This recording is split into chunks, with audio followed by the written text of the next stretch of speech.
Media మిత్రులందరికీ నమస్కారం. గత కొద్ది రోజులుగా నా కుటుంబ సభ్యుల పేర్లను ప్రస్తావిస్తూ ఒక భూ వ్యవహారానికి సంబంధించి అనేక వార్తలు ప్రచారాలు జరుగుతున్నాయి. ఈ నేపథ్యంలో ప్రజలకు వాస్తవ పరిస్థితులు తెలియజేయడం నా బాధ్యతగా భావించి మీ ముందుకొచ్చాను. ముందుగా నేను ఒక విషయం చాలా స్పష్టంగా చెప్పాలనుకుంటున్నాను. చట్టాన్ని గౌరవించే వ్యక్తిగా, ప్రజా జీవితంలో ఎన్నో సంవత్సరాలు పనిచేసిన వ్యక్తిగా నేను ఎప్పుడూ చట్టవిరుద్ధమైన పనిని ప్రోత్సహించలేదు. ప్రజల విశ్వాసమే నా బలం. ఆ విశ్వాసాన్ని దెబ్బతీసే విధంగా నేను కానీ, నా కుటుంబ సభ్యులు కానీ ఉద్దేశపూర్వకంగా వ్యవహరించే ప్రశ్నే లేదు. ప్రస్తుతం వివాదంలో ఉన్న స్థలాన్ని కొనుగోలు చేసే సమయంలో మేము ఎలాంటి అక్రమ మార్గాన్ని అనుసరించలేదు. మాకు భూమిని విక్రయిస్తామని చెప్పిన వ్యక్తుల ద్వారా డాక్యుమెంట్ రైటర్లు, మధ్యవర్తులు చూపించిన పత్రాలను పరిశీలించిన తర్వాతనే కొనుగోలు ప్రక్రియ జరిగింది. రిజిస్ట్రేషన్ సమయంలో సంబంధించిన పత్రాలన్నీ సబ్ రిజిస్ట్రార్ కార్యాలయంలో సమర్పించబడ్డాయి.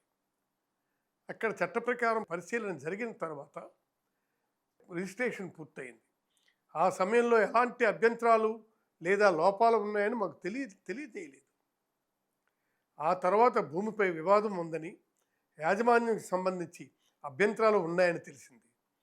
వెంటనే మేము చట్టబద్ధమైన మార్గాన్ని ఎంచుకున్నాం. ఈ అంశం ఇప్పటికే సివిల్ కోర్టు పరిధిలో ఉంది. గత ఏడాదిన్నరగా న్యాయ ప్రక్రియ కొనసాగుతుంది. మేము న్యాయ వ్యవస్థను ఆశ్రయించాం. చట్టంపై పూర్తి విశ్వాసంతో ముందుకు వెళ్తున్నాం. ఇక్కడ నేను ఒక విషయం చెప్పాలనుకున్నాను.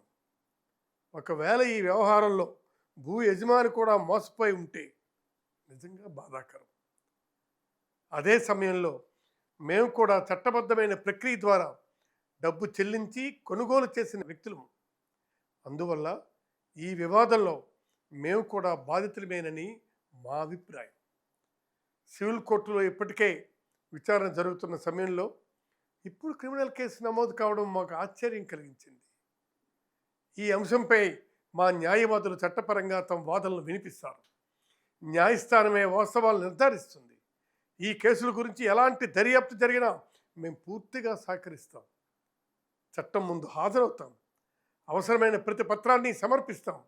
నిజం ఎప్పటికైనా బట్టబయలవుతుంది, బయటపడుతుంది. నమ్మకం మాకుంది. రాజకీయ జీవితంలో నేను ఎన్నో ఒడిదుడుకులు చూశాను, విమర్శలు కూడా ఎదుర్కొన్నాను. కానీ వ్యక్తిగతంగా ఎవరికి అన్యాయం చేయాలనే ఆలోచన నాకు ఎప్పుడూ లేదు. ఆ ఆలోచనే రాదు. ప్రజలు నన్ను ఎన్నో సంవత్సరాలు ఆదరించారు. ఆ విశ్వాసాన్ని నిలబెట్టుకోవడమే నా లక్ష్యం. ఈ సందర్భంగా మీడియా మిత్రులకు ఒక విజ్ఞప్తి చేస్తున్నాను. కేసు కోర్టు పరిధిలో ఉన్నందున దర్యాప్తు పూర్తి కాకముందే ఎలాంటి నిర్ణయాలకు రావద్దు. అన్ని కోణాలను ప్రజల ముందుకు తీసుకురావాలని కోరుతున్నాను. నేను చివరగా ప్రజలకు ఒక్కటే చెప్పాలనుకుంటున్నాను.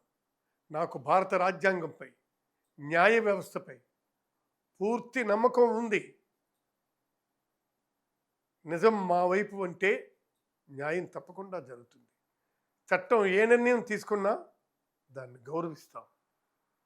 మీ అందరికీ మీ తమ్మినేని సీతారాం. నమస్కారం.